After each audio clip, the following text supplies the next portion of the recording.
നരേന്ദ്രമോദി മതേതര ഇന്ത്യയുടെ അധികാരത്തിലേറിയ അന്ന് മുതൽ അസഹിഷ്ണുതയുടെ അപശബ്ദങ്ങൾ ആക്രോശങ്ങളായും അശരീരികളായും വിവിധ കോണുകളിൽ നിന്ന് ഉയരുമ്പോഴും മുസ്ലിം ന്യൂനപക്ഷ മനസ്സുകളിൽ ഉരുണ്ടുകൂടിയ ആശങ്കയുടെ കാർമേഘങ്ങൾ അസ്ഥാനത്തല്ല എന്ന് തെളിയിച്ചുകൊണ്ട് പശുവിന്റെയും ബീഫിന്റെയും പേരിൽ മർദ്ദനങ്ങളും കൊലപാതകങ്ങളും നാടൊട്ടുകെ ആവർത്തിക്കുമ്പോൾ വർത്തമാനകാല സാഹചര്യത്തിൽ ന്യൂനപക്ഷ വേട്ടയ്ക്കെതിരെ മുസ്ലിം ലീഗ് നടത്തുന്ന ഐതിഹാസികമായ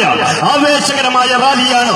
ഈ വഴിത്താറയിലൂടെ കടന്നു വരുന്നത്. പ്രിയമുള്ളവരെ, ആശീർവദിച്ചാലും അനുമോദനത്തിന്റെ സ്വർണ്ണവർണ്ണ പൂക്കൾ സവിനയം സമർപ്പിച്ചാലും സ്വാതന്ത്ര്യലബ്ധിയുടെ കറുകറുത്ത യാമങ്ങളിൽ ഇന്ത്യൻ മുസൽമാന്റെ കത്തിക്കരിഞ്ഞ കബന്ധങ്ങളും ചിന്നിച്ചിതറിയ മസ്തിഷ്കങ്ങളും പിറക്കിക്കൂട്ടി വിളക്കി ചേർത്ത് ഈ സമുദായത്തിന്റെ രാഷ്ട്രീയത്തിന്റെ ബാലപാഠം പഠിപ്പിച്ച മഹാനായ ഖായിദെ മില്ലത്ത് മുഹമ്മദ് ഇസ്മായിൽ സാഹിബ് 1948 മാർച്ച് മാസം 10-ാം തീയതി മദിരാശിയിലെ ചരിത്ര പ്രസിദ്ധമായ